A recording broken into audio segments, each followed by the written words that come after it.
Yo, what's up YouTube? I hope all of you are having a great day so far. In today's upload, we are going to be going over how to improve your accuracy on any Call of Duty. If you find this video helpful at all, a like is greatly appreciated, really helps me out. And if you are new to the channel and you want to see more of my content, make sure you hit the subscribe button down below. With all that said, let's get right into the settings. So to start things off, on the field of view. So a lot of people think if you bring the field of view from 120, the default's 80. So if you bring it from 80 to 120, most people would think it's better because you can see more, but actually it will ruin your accuracy. So with that said, you gotta find a happy medium. So to do this, I would bring it up from 80 to 100, and then I would slowly increase the FOV until you feel very comfortable. For me, I really like 120, but I found myself missing some shots, and so I lowered it down to 117, and I feel like this is perfect for me. For the ADS field of view, make sure this is unaffected. It pretty much gives you more aim assist. For the sensitivities, so if you run a lower sensitivity, you will be a lot better. There is a lot of COD players that play on a higher sensitivity. I used to play on a higher sensitivity. I have friends who play on a higher sensitivity, but if you're trying to be the best COD player ever, make sure you lower your sensitivity. The pros have a low sensitivity for a reason, and that reason is so you can be way more consistent. If you have a 14-14 sensitivity compared to a 6-6, with the 6-6 you will be way more consistent because it's slower. Plus, you really don't need that high of a sensitivity. I can turn on people just fine with the 6-6 compared to 14-14. So if you're trying to be a very good COD player, I would try out 4-4,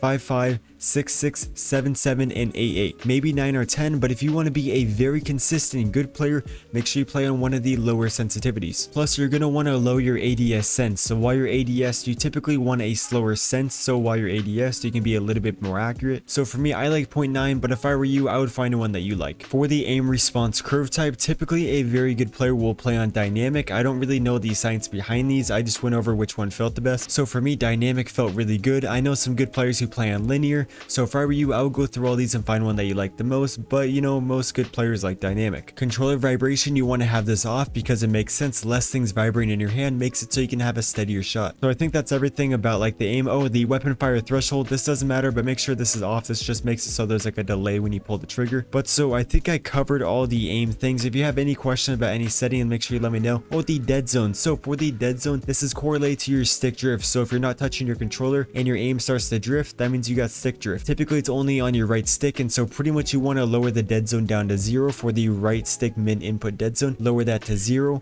go on the game, watch your screen move, and increase this by 1 until it stops moving. For the target aim assist, obviously you want this on, and then for the target aim assist mode, I like default. I think the other ones are a little bit buggy, so I recommend just staying on default. And that is going to wrap it up for the settings. Now let's get into the tips and tricks. So if you want to get better at aim, the biggest tip I can have for you is to practice. Just play and play. The more you play, the better you'll get. But there is a way to speed run it. So if you want to speed run your practice, so the first thing you want to do, so you want to go into a custom game, you want to go over to game setup, you want to choose a map, typically a small map, and so I'm going to probably do decoy. For the mode, switch it over to free for all, and then you want to go over to game rules, switch the time limit to unlimited, and then you want to swap the score limit also to unlimited. Once you do all that, you want to go back to your settings, and then you want to go to target aim assist and turn this off. Then you want to add bots, and if you're on controller, it's the left stick down. You want to add the maximum amount of bots, so just turn the autofill bots on, and then you can change the difficulty if you want. I usually just keep it on recruit or regular. Once you do all that, you want to make a class of the gun that you want to practice your accuracy with. After you've done all that, you want to go into a game.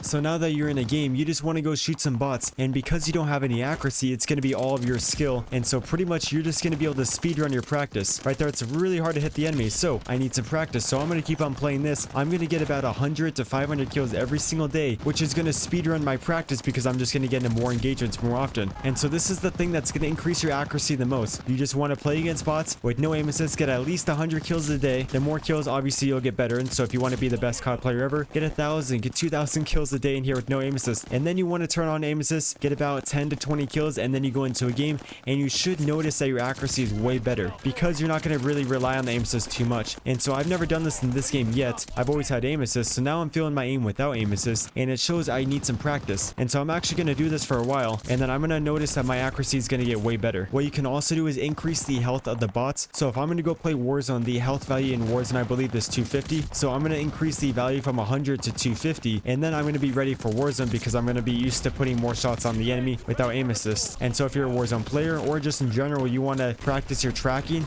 just increase the player health by a lot, as much as you want, and then just play with no aim assist, and boom, you got the practice. What you can also do is do some aim trainers online, but I feel like they're a little bit weird and you can't get like the exact sensitivity. And just by doing like this, I've noticed my accuracy gets way better faster than doing the aim trainers. Say you're on keyboard and mouse, you just want to play Cbass or your aim trainers. This is pretty much just if you're on controller. Obviously, if you're on keyboard and mouse, it's good to do this too, but you know, the aim assist part is only relevant to controller players. What you can also do is practice your centering. So if you want to be a very good player, you need to have good centering, which is pretty much having this white dot in the center of the screen. You want to put this wherever you think an enemy is going to be. So if I'm running toward this, I want to keep this at chest level in the doorway, and I want to follow this and just make sure it's always going to be ready for if I see an enemy. And so if you can practice by just keeping your centering perfect, and then you can get the first shot on the enemy, usually when you get the first shot on the enemy, you're going to be able to land the rest pretty easily. So while you're shooting bots, you want to run around the place, you want to practice your centering, and then you just want to shoot the bots with no aim assist. And if you can get really good centering and then really good with no aim assist, you should be a god tier player because you always will be able to get first shot off, and your accuracy will be pretty good because if you're good with no aim assist,